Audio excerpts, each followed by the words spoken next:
Rod and I met at Bowling Green State University. A friend of ours named Lewis Farmer introduced us to one another, and prior to him actually formally introducing us, I actually saw him in a fashion show. I thought that he was fine, thought he looked good, but just didn't have the opportunity to be formally introduced to him until a year later after I had been at Bowling Green. About a year before she came there, she was in a play, and I was in the audience sitting with one of my boys. You know, I checked her out. I'm like, man, who was that? I told my friend just jokingly, I said, man, watch, before I leave Bowling Green, she gonna be mine. I said, that's my future wife I'm looking at. So when he returned back to school, he actually saw me, but I didn't see him when I was in a play. He told all of his friends, that's gonna be my wife.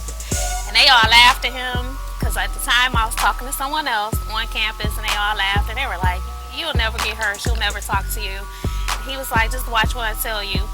Then the next year, about a year later, it was at Bowling Green, it was in October, and a friend of mine came by my dorm room, knocking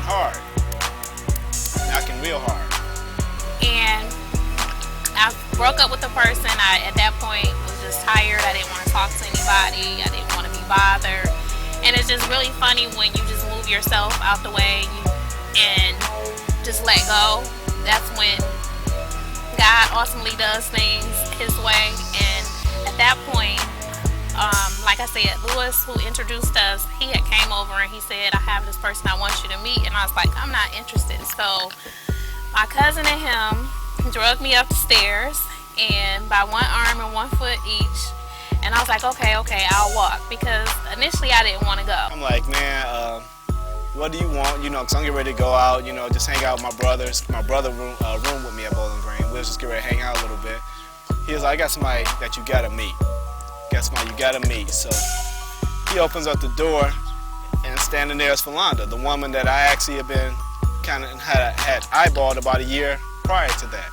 So I just walked around there, and when I got around there, I couldn't believe that it was the same guy that I saw when I came up to the school before I actually started attending there. And then also, right before I met him, I had, I guess, slightly what they would say is stalking. I would see him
to bring the ring out, and he put the ring in a box that was shaped like a bracelet. So I had kind of a feeling, and this was on Valentine's Day, had a feeling that he was going to propose, but once I saw the box that was in the shape of a bracelet, I was like kind of disappointed.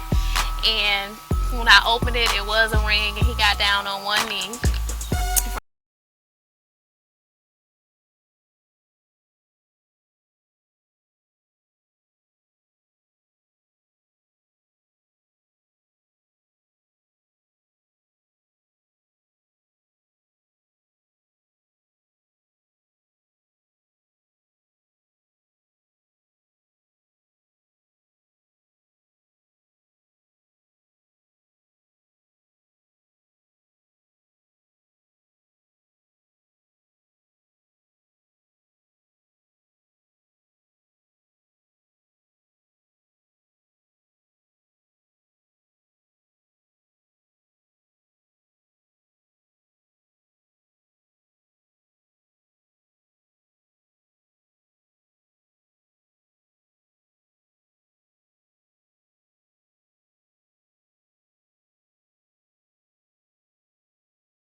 No, I don't know. I don't know. She tends to waver a lot initially whenever we step out and do something God has called us to do.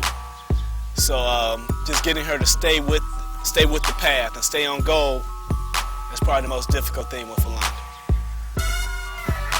I think that he's fine. I think he's very handsome. And I don't know, it's just like he has a glow about himself. And it's just something about him that just stands out when you actually take a look at him. And I personally, I don't know about you, but I think he looked like Denzel. And I love Denzel Washington. So I was like, he's my Denzel, my own personal Denzel. And I love everything about him because he's really kind. He brings out the best in me. He even has like a sense of humor, and one of the lines that he gave me was, um, "No victory meant anything to me until I conquered your heart. That was the best victory for me." And so that just kind of like made me just melt in the inside. But then it was kind of corny, but it's also like kind of lovable. And so that's what I love about him.